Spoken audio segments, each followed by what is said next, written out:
Bundok ng Banahaw, bakit tinaguriang Power Center?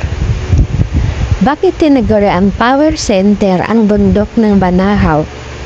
Ano nga ba ang mga kababalaghang nagaganap sa misteryosong bundok na ito na matatagpuan sa probinsya ng Quezon? Marami na sa atin ang nakapunta sa bundok ng Banahaw at marami na rin ang nagsabi na nagtataglay ito ng tahimik at kaaya-ayang kapaligiran. Dahil dito, pinaniniwalaang ang bundok na ito ay tahanan ng maraming kakaibang nilalang. Kapansin-pansin sa mga taong bumibisita rito ang taos-pusong pagdarasal at pagninilay-nilay ng mga residente rito. Dito natin malalaman kung gaano karehilyoso ang mga Pilipino. Subalit ang bundok ng Banahaw ay hindi lamang lugar ng mga relihiyosong Pilipino.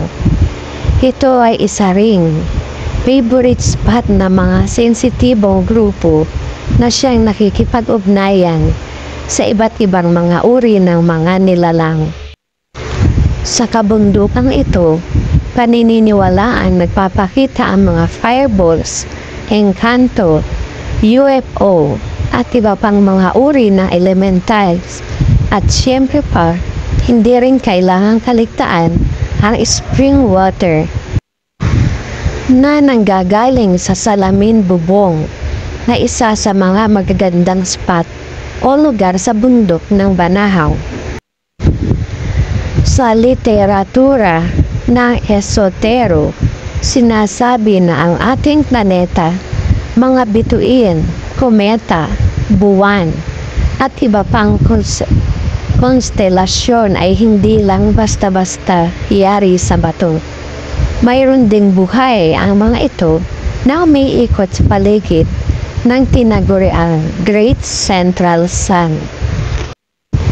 Sa mga pinakahuling pag-aaral sa parapsikolohiya na pag-alaman, ang ating planeta at iba pang konstelasyon ay may itinatagong buwan, energy field, at human power center na kilala rin sa tawag na chakras. Ito ay matagal nang kinikilala ng mga tinaguriang esotericist. Ang mga bundok at iba pang katulad na lugar ay maaaring ma-activate bilang power center sa pamamagitan ng taimtim na pagdarasal at pagninilay-nilay na mga residente at na mga bisita. Ganun din ang pagbibisita ng mga tinaguriang Great of Divine Beings. At kapag ang lugar na ito ay tuluyan nang na-activate, magiging lugar ito ng mga kagandahan at katahimikan ng paggagamot at ng mas mataas na kamalayan. Subalit sa kabilang dako, ang chakra ay maaaring masira o magulo sa pamamagitan ng mga negatibong asal o pag-uugali. Maaaring magbunga rin ito ng samot-sawang sakit at kalamidad tulad ng lindol at pagbaha.